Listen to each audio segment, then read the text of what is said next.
అందరికీ నమస్కారం. ఇంత గొప్ప డాక్టర్స్ మధ్యలో కూర్చోవాలంటే చిన్న పేషెంట్ లాగా ఉనికి వస్తుంది నాకు. ఒక్కొక్కరు ఒక్కొక్క శాఖలో నిష్ణాతులు, అద్భుతాలు సృష్టించిన వాళ్ళు. ఇక్కడ డాక్టర్ రేలా గారి గురించి ప్రస్తావిస్తే ఆయన Guinness book of world record ఉంది. 4 రోజుల పసిబిడ్డకి లివర్ ట్రాన్స్ప్లాంట్ చేసి ఇప్పుడు ఆ బిడ్డ ఏం చేస్తుందో ఇంతకుముందే చెప్పుకుంటూ వచ్చారు. అది చాలా అసలు అమేజింగ్. 4 రోజుల బిడ్డ. అది విన్నప్పుడు షాక్ తిన్నాను. ఆ తర్వాత చాలా సందర్భాల్లో నేను రేలా గారు కలుసుకున్నాము. చెన్నై వెళ్ళాను, వారి హాస్పిటల్కి వెళ్ళడం కూడా జరిగింది. వేరే సందర్భంలో ఆయనతో చాలాసేపు నేను కూర్చోన్నాను. ఎన్నో విషయాలు అవగాహన నేను తీసుకున్నాను. అలాగే ఇంతమంది డాక్టర్ల మధ్య ఇందాక పేషెంట్ అన్నాను, కానీ నేను ఒక డాక్టర్నే అని నాకు ఆ సర్టిఫికేట్ ఇచ్చిన వారు ఎవరో కాదు, నా మిత్రుడు, మా సోదర సమానుడు, మా కుటుంబ సభ్యుడు డాక్టర్ గోపీచంద్ గారు. ఒకరోజు కాదు ఏంటి అడగకుండా క్లాప్స్ కొట్టేస్తారేంటి. మా అమ్మగారికి మోకాల ఆపరేషన్ జరిగినప్పుడు బాబు పక్కన ఉండాలని అమ్మ కోరిక. సరే, అదే లోకల్ ఎనస్థీషియా ఎపిడ్యూరల్ ఇచ్చి చేస్తారు కాబట్టి అమ్మతో మాట్లాడుతూ ఉండొచ్చు. నేను లోపలికి వెళ్ళాలంటే మిగతా సర్జన్స్ ఏదైనా ఇబ్బంది, వాళ్ళు ఏదైనా ప్రాబ్లం క్రియేట్ చేస్తారు, ఎందుకు రాకూడదు అంటారేమో చిన్న హెసిటేట్ చేస్తుండగా నన్ను లోపలికి పిలిచి ఆయన సర్జన్స్ తీసుకునే గౌన్ నాకు ఇచ్చేశారు. Now you can come. బాగుందండి, మీకు నాకు రిలేషన్ ఉంది కాబట్టి మీరు లోపల రమ్మంటున్నారు, వాళ్ళకి ఏమైనా అభ్యంతరం చెప్తే ఎట్లాగంటే ఒకసారి మీ గుండె వైపు చూసుకోండి అన్నారు. ఇటు చూసుకుంటే డాక్టర్, అఫ్కోర్స్ నాకు డాక్టరేట్ వచ్చిందనుకోండి ఆంధ్ర యూనివర్సిటీ వాళ్ళు, అదే కదా అనుకున్నాను. కాదు, doctor Chiranjeevi MBBS, doctor Chiranjeevi Dada MBBS అన్నాడు ఆయన. నాకంటే హా అనిపించి సరే అని థియేటర్లోకి వెళ్ళడం జరిగింది. అది ఆ రకంగా నన్ను డాక్టర్ చేసి సర్టిఫై చేశారు కాబట్టి ఆ అర్హతతోటి నా మిత్రులు, మరొక సోదరుడు, అందరికీ క్లాస్మేట్స్ ఉంటారు, కానీ నాకు మాత్రం నా రోడ్ మేటు డాక్టర్ రవీంద్ర గారు. ఇద్దరం గత 25 ఏళ్ళుగా ఒకే రోడ్లో ఉన్నాం. రోడ్డుకి అటు ఆయన కాపలా కాస్తున్నారు, రోడ్డుకి ఈచో నేను కాపలా కాస్తున్నాను. రకంగా ఎప్పుడు టైం దొరికినా సరే కలుసుకుంటుంటాము. జరుగుతున్నటువంటి అప్డేట్స్ కానివ్వండి, ఈ మెడికల్గా ఉన్నటువంటి ఇవన్నీ కూడా మనం చేసుకుంటాం. నాకు ఉండే ఇంట్రెస్ట్ కొద్ది. ఆ తర్వాత హాస్పిటల్కి వెళ్ళినప్పుడు స్టార్కి మన హార్ట్ స్పెషలిస్ట్ రమేష్ గుడపాటి గారిని కూడా కలుసుకుంటుంటాను. ఆయన అంత సౌమ్యుడు, అంత కంపోజ్డ్గా ఉంటారు. అది చూస్తుంటే ఒక మంచి స్నేహితుడు అనే భావం కలుగుతుంటుంది. ఆయన స్మైల్, ఎప్పుడు నవ్వుతారు, ఎక్కువ మాట్లాడరు ఆయన. అది పోతే ఇప్పుడే పరిచయం అయ్యారు శ్రీనివాసరెడ్డి గారు. ఆయన నా అభిమానాన్ని చెప్పేసరికి నా గర్వానికి అంతు పొందలేదు. అంత గర్వపడుతున్నాను. ఎందుకంటే ఆయన సాధించినవన్నీ కూడా నాకు చెప్తూ వచ్చారు. ఏమేమి అచీవ్ చేశారు, ఏ ఉద్దేశంతో ఈ రోజున ఇక్కడ సర్వీస్ చేయాలి, మరి ఇండియన్స్కి సర్వీస్ చేయాలి అనే ఉద్దేశంతో వచ్చినందుకు నిజంగా మనస్ఫూర్తిగా మన టెక్నికల్గా కానివ్వండి, మీ డాక్టర్ వృత్తిని మరింత ఉన్నత స్థాయికి తీసుకెళ్ళడం కోసంగా, మీరు అవగాహన పొందడం కోసంగా అబ్రాడ్స్ వెళ్ళినా సరే తిరిగి ఇక్కడికి వచ్చి ఇక్కడ సేవ చేయాలని మీ చక్కటి ఆదర్శానికి నా హృదయపూర్వక అభినందనలు తెలియజేస్తున్నాను. మీలాంటి డాక్టర్స్ నా అభిమానం చెప్పుకోవడానికి నాకు మరీ గర్వకారణం ఉంది. థ్యాంక్ యూ శ్రీనివాసరెడ్డి గారు. ఇక్కడ అవగాహన అనేది చాలా లోపించింది మన ఇండియన్స్లో కానివ్వండి, ఎస్పెషల్లీ మన తెలుగు వాళ్ళలో కానివ్వండి, ఈ ప్రాంతంలో. అంటే ఇక్కడ డాక్టర్స్ కొరత లేదు, ఇక్కడ హాస్పిటల్స్ ఫెసిలిటీస్ తక్కువ కాదు, గొప్ప డాక్టర్స్ ఉన్నారు, ఇక్కడ గొప్ప ఫెసిలిటీస్ ఉన్నాయి, వరల్డ్ క్లాస్ ఎక్విప్మెంట్స్ ఉన్నాయి ఇక్కడ. బట్ ఎందుకని మనకి ఎంతోమంది సమయానికి సరైన వైద్యం అందుకు చనిపోతున్నారు అంటే అది కేవలం వైద్యులు లేక కాదు, ఇక్కడ ఫెసిలిటీస్ లేక కాదు, వాళ్ళకి సరైన సమయంలో ఏదైనా అవయవాలు ఇవ్వాల్సి వస్తే కనుక అవయవాలు దొరకక, అలాంటి ఇచ్చే దాతలు లేక, వాళ్ళకి అవగాహన లేక ఆ రకంగా చనిపోతున్నారు. అంటే పరోక్షంగా ఎవరిని వేలి చూపించడం కాదు, కానీ ఇలా చనిపోతున్నారంటే దానికి కారణం అవగాహన లేని తోటి ప్రజలే అని నా భావన. నిజంగానే ఇది 25 సంవత్సరాల క్రితం పైన బ్లడ్ దొరకక ఎంతోమంది రోడ్ యాక్సిడెంట్స్లో చనిపోతున్నారు. ప్రసవం టైంలో, డెలివరీ టైంలో మహిళలు చనిపోతున్నారు. తలసీమియా వ్యాధి కానీ, ఇంకోటి కానీ, లుకేమియా ఇలాంటివి వచ్చినప్పుడు వాళ్ళకి సరైన సమయంలో బ్లడ్ లేక చూస్తుండగానే ప్రాణాలు పోగొట్టుకుంటున్నారు. ఇది మన ఇండియా పరిస్థితిని ఒక ఆర్టికల్ చదివిన తర్వాత నాకు ఒకసారి అనిపించింది, మనకి జనసాంద్రత ఉన్న భారతదేశం. అలాగే నా విషయానికి వస్తే నాకు వేలు లక్షల్లో అభిమానులు ఉన్నారు. వీళ్ళంతసేపటికి థియేటర్స్కి వెళ్ళటం, పాలాభిషేకాలు చేయటం, అక్కడ క్లాప్స్ కొట్టడం ఇవి కాదు కదా. వాళ్ళంత పొటెన్షియాలిటీ ఉన్నటువంటి ఆ ఫ్యాన్స్ చేత మనం ఈ సోషల్ సర్వీస్, ఈ రకమైన అవగాహన, ఈ రకమైన డొనేషన్ డ్రైవ్ వైపు, బ్లడ్ డొనేషన్ డ్రైవ్ వైపు మనం గనక వాళ్ళని మళ్లించగలిగితే ఎంతో కొంత మనం ఈ యొక్క చావులకి రాకుండా లేకుండా చేసిన వాళ్ళం అవుతామనే ఉద్దేశంతో నేను అది మొదలుపెట్టినప్పుడు I was little sceptical weather I can continue it or not. But వాళ్ళకి చిన్న ఆశ చూపించా, ఎవరైతే బ్లడ్ ఇస్తారో వాళ్ళతోటి ఒక ఫోటోగ్రాఫ్ ఇస్తానని. దాంతో చాలా ఉత్సాహంగా వచ్చారు.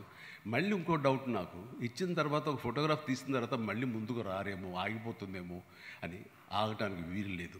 ఎందుకంటే అప్పట్లో ఫోటోకి టెంప్టైన అభిమానులు వచ్చారు కానీ జనరల్ పబ్లిక్ రావటం అనేది చాలా కష్టమైపోయింది. ఎందుకంటే బ్లడ్ ఇస్తే ఎనిమిగ్గా అయిపోతాం మనం, రక్తహీనతతోటి మనం బలహీనపడిపోతాం అంటూ ఎవరు ముందుకు వచ్చేవాళ్ళు కాదు.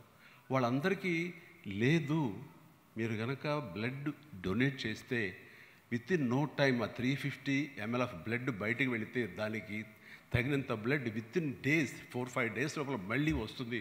కొత్త బ్లడ్, కొత్త సెల్స్ ఆక్సిజన్ పీల్చుకుని మరింత రీజన్యువేషన్ తోటి మరింత శక్తివంతంగా మీరు ఉంటారు, రండి. మన ఒలింపిక్స్కి వెళ్ళేటప్పుడు చాలామంది స్పోర్ట్స్ పర్సన్స్కి ముందస్తుగా పాత బ్లడ్ తీసుకుంటారు, తర్వాత కొత్త బ్లడ్ ఏర్పడుతుంది కాబట్టి మంచి శక్తివంతంగా ఉంటారు అటు. ఇలాంటివి చిన్న చిన్న క్లిప్పింగ్స్, చిన్న చిన్న వీడియోలు, చిన్న చిన్న ఆడియోలతోటి నా సినిమాలకి లింకప్ చేసి, నా ఆడియో క్యాసెట్స్కి వాటికి లింకప్ చేసి నేను పంపిస్తూ అలాగా ఒక 5-6 ఏళ్ల తర్వాత ఆ ఉధృతం అందుకుంది. ఈ రోజుకి చాలా గర్వంగా చెప్పగలుగుతున్నాను, ఎక్కడ బ్లడ్ సమయానికి దొరకక చనిపోవటం అని కానీ, అండ్ రక్తదాతలు ముందుకు రాకని కానీ అలాంటి పరిస్థితి 90% లేకుండా పోయిందంటే అందులో ఎంతో కొంత నా పార్ట్ ఉందని చెప్పడానికి చాలా గర్వంగా. అలాగే ఐ డొనేషన్ అంటే కార్నియా ట్రాన్స్ప్లాంట్ కోసంగా, ఆ కార్నియా కోసం అంటే చనిపోయేటప్పుడు మనతో పాటు కాలిపోయే ఆ కార్నియా, ఆ కళ్ళు చనిపోయిన తర్వాత ఇంకొక వ్యక్తికి, ఒక ఇద్దరు వ్యక్తులకి కంటి చూపు వస్తుందంటే అంతకంటే పుణ్యం మహాకార్యం ఏముంటుంది చెప్పండి. అందుకు నా విషయంలో కూడా ఎంతోమందికి అవగాహన కల్పించేలాగా మళ్ళీ ఇదే పద్ధతిలో నేను ప్రమోట్ చేస్తూ ఇదే పనిగా చేస్తుంటే ఆ తర్వాత ఎన్నో మంది వాళ్ళ చనిపోయిన తర్వాత వాళ్ళ బంధువులు కార్నియా తీసుకొచ్చి నాకు అందించేవాడు. నేను ఎల్వి హాస్పిటల్కి పంపించి, ఎల్వి ప్రసాద్ గారి హాస్పిటల్కి చాలామందికి కంటి చూపు వచ్చేలా చేయగలిగాను. ఈరోజు ఉదయం 2:30-3 గంటలకి మా అత్తగారు ఇక లేరు అన్న వార్త వచ్చిన తర్వాత అరవింద్ గారు ఏమో బెంగళూరు వెళ్ళారు. నేను ఒక్కడిని ముందు వెళ్ళినవాడిని. నేను అక్కడికి వెళ్ళిన తర్వాత ఆవిడ డిడ్ నో మోర్. ఆ సమయంలో గోపి గారు మనం అనుకున్న ఈ ఆర్గాన్ డొనేషన్ గురించి నాకు గుర్తుకొచ్చింది.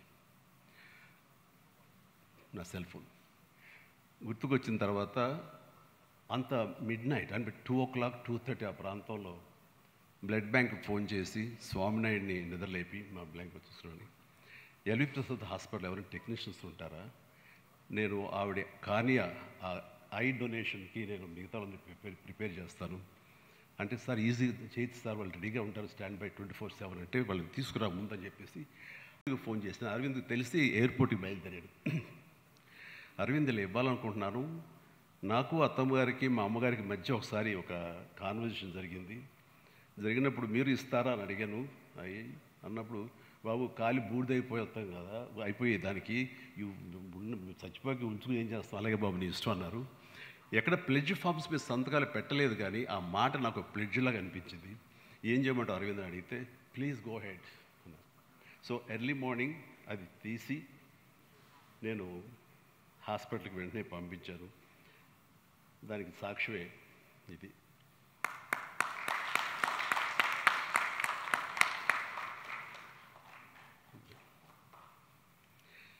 సో ఇది చెప్పడమే కాదు, ఆచరించడానికి కానీ మనం ఇలాంటి విషయాల్లో ప్రతి ఒక్కళ్ళు ఒక బాధ్యతగా, మనం తర్వాత ఇవ్వడం పక్కన పెట్టినా ఇచ్చేవాళ్ళు దాతల్ని ప్రతి ఒక్కళ్ళని మనం మోటివేట్ చేసే విధంగా ఉండగలిగితే, ఇప్పుడు ఎంతో కొరత ఉంది. అంటే మనకి ఒక మనిషి చనిపోతే, బ్రెయిన్ డెడ్ అయితే, వాళ్ళ బంధువులు అంగీకరిస్తే, ఆ మనిషి కాటికి వెళ్ళటానికి ముందే, శ్మశానానికి వెళ్ళటానికి ముందే ఒక వ్యక్తి ఎనమండుగురిని ప్రాణం పోసి కాపాడగలడు. అంటే ఇది హార్ట్ అవనివ్వండి, లంగ్స్ అవనివ్వండి, లివర్ అవనివ్వండి, ప్యాంక్రియాస్ అవనివ్వండి, కిడ్నీస్ అవనివ్వండి, ఇంటెస్టైన్ అవనివ్వండి, ఇలాగా 7-8 రకాలు. అంటే చిన్న అవయవాలైనటువంటి క్రూషియల్ లిగమెంట్ కానివ్వండి, కార్నియా కానివ్వండి, ఇవన్నీ కూడా ఇవ్వచ్చు. ఇంత అంటే భగవంతుడు మనకి ఒక ఇది దేవుడని, ఆ దేవుడు అంటాడు నువ్వు కూడా దేవుళ్ళ ఉండొచ్చు. అంటే ఎలా కుదురుతుందంటే, ఇంతమందికి నువ్వు ప్రాణం పోసి బతికించావు అనుకో, ఆ కుటుంబ సభ్యులకి నన్ను పూజించరు, వాళ్ళ బంధువుని బతికించినటువంటి నిన్ను దేవుడిగా పూజిస్తారు, ఆ అవకాశం నువ్వు తీసుకో అని చెప్తున్నాడు. అంటే దేవుడు అనేవాడు ఎవరో ఎక్కడో లేదండి, మన మంచి మనసులో ఉంది, మన దాన గుణంలో ఉంది, ఎంతోమందిని మోటివేట్ చేసి మరి ఎంతోమందికి ప్రాణం పోయటంలో ఉంది. ఆ అవకాశం భగవంతుడు మనకి ఇచ్చాడు. భగవంతుడు స్వార్థపరుడు కాదు. నన్ను పూజిస్తేనే, నాకు అష్టోత్తరాలు చదివితేనే, నాకు వ్రతాలు చేస్తేనే, నాకు యాగాలు చేస్తేనే మిమ్మల్ని దీవిస్తానండు. మరి మీరు కూడా భగవంతులా కీర్తించబడతారా? మీరు చేయండి, ఇదిగో ఈ అవయవాలు ఈ విధంగా చేయండి. డాక్టర్స్ మనకు దారి చూపిస్తున్నారు. డాక్టర్స్ మనకి ఇలాంటి అవయవాలను ఇస్తే కనుక మీరు ప్రాణం పోసిన వాడు అవుతారు. ప్రాణం పోసిన వాడు భగవంతుడే కదరా, ప్రాణం పోసే అవకాశం మనిషికి ఉంది, మీరు దేవుళ్ళు అవుతారు అని చెప్పేసి ఆయన చెప్తుంటే ఎంతమంది అర్థం చేసుకుంటున్నాం. కాబట్టి ఇది స్ఫూర్తిగా తీసుకుని ప్రతి ఒక్కళ్ళు ఆలోచించండి. పూర్తి స్థాయిలో బ్లడ్ డోనార్స్గా చాలామంది, లక్షల మందిని, ఇందాక గోపిగా చెప్తున్నట్టుగా 25 lakhs ఆఫ్ యూనిట్స్ బ్లడ్ని కలెక్ట్ చేయగలిగాను. అండ్ ఎంతోమంది లక్షల మందిని నేను ప్రాణం ఇవ్వగలిగాము అంటే కనుక మన అభిమానులకు ఆ క్రెడిట్ దక్కుతుంది, ఆ దాతలకి ఆ క్రెడిట్ దక్కుతుంది. వారిని చూసి ఎప్పుడు నేను గర్విస్తూ ఉంటాను. అలాగే ఇది కూడా ఒక ఊపు అందుకోవాలి, ఇది కూడా ఒక అవగాహన రావాలి. ఈ రోజున మనకి 2 లక్షల దాకా మనకి లివర్ ట్రాన్స్ప్లాంట్కి ఏదో రకంగా మనకు అవసరం ఉంటే, బతుకుండి టిష్యూ మ్యాచ్ జరిగి ఆ ఇవ్వటానికి కోసంగా ముందుకు రాని పరిస్థితి. సరే, ఆర్థికంగా వెసులుబాటు లేదంటే అది వేరే విషయం. ఆర్థికంగా అన్నీ ఉండి డోనార్స్ దొరకగా ఇవ్వలేని పరిస్థితిలో వాడు అలాగే ప్రాణాలు పోతున్నాయి. ఇందాక డాక్టర్ని అడిగితే 2 లక్షల మంది నెసెసిటీ ఉంటే అందులో దొరకక 1,00,000 మంది చనిపోతున్నారు. ఈ ఉండేవాళ్ళలో కొద్ది మందికే, 100,000 సంఖ్యలో మాత్రమే జరుగుతుంది ట్రాన్స్ప్లాంటేషన్. ఆ జరిగిన వాళ్ళు సరైన అవగాహన లేక కొంతమంది కొన్నాళ్ళు ఉండి ఆ తర్వాత మళ్ళీ కావలసిన దాన్ని సప్రెసెంట్స్ ఉంటాయి కదండి, వాటిని వాడాలి, అవి రిజెక్ట్ అవ్వకుండా. అలాంటి వాడక సరైన అవగాహన లేక అలా కొంతమంది పోయి ఉండొచ్చు. కానీ బట్ ఇది మరింత ఎక్కువ మంది ముందుకు వస్తే కనుక, మరింత ఎక్కువ మందికి లబ్ధి చేకూరితే కనుక ఈ లివర్ వ్యాధుల మూలంగా చనిపోయే సంఖ్య గణనీయంగా తగ్గుతుంది అని చెప్తుంటే నిజంగానే. ఎందుకంటే మిగతాది చనిపోయిన మరణానంతరం ఇచ్చే ఆర్గాన్స్ వేరు, ఈ లివర్ అన్నది బతికుండగానే ఇవ్వచ్చు. డోనార్ ఎవరైతే ఇస్తారో అతనికి 3 వారాల్లో తిరిగి ఆ పార్టు మళ్ళీ తయారైపోతుంది. లబ్ధి పొందిన రిసిపియంట్కి అయితే కనుక అతనికి 3-4 నెలలు అయింది, ఇఫ్ ఐఎమ్ కరెక్ట్ డాక్టర్, అతనికి మళ్ళీ తిరిగి లివర్ పూర్తిగా వస్తుంది. అట్లాగా నా మిత్రుడికి డబ్బు లేక చాలా సఫర్ అవుతుంటే, ఇందాక చెప్పారు రవీంద్ర గారు, ఆయన దగ్గరికి ఫస్ట్ వెళ్ళాను. రైల్వేస్లో పనిచేస్తుంటాడు. వాడు చాలా పిచ్చిగా బిహేవ్ చేస్తున్నాడు. ఎన్నాళ్ళు బతకడం తెలుస్తుంది, లివర్ సిరోసిస్ వచ్చేస్తుంది, టోటల్గా ఇదైపోయింది. అంటే అతను నాన్ ఆల్కహాలిక్ లివర్.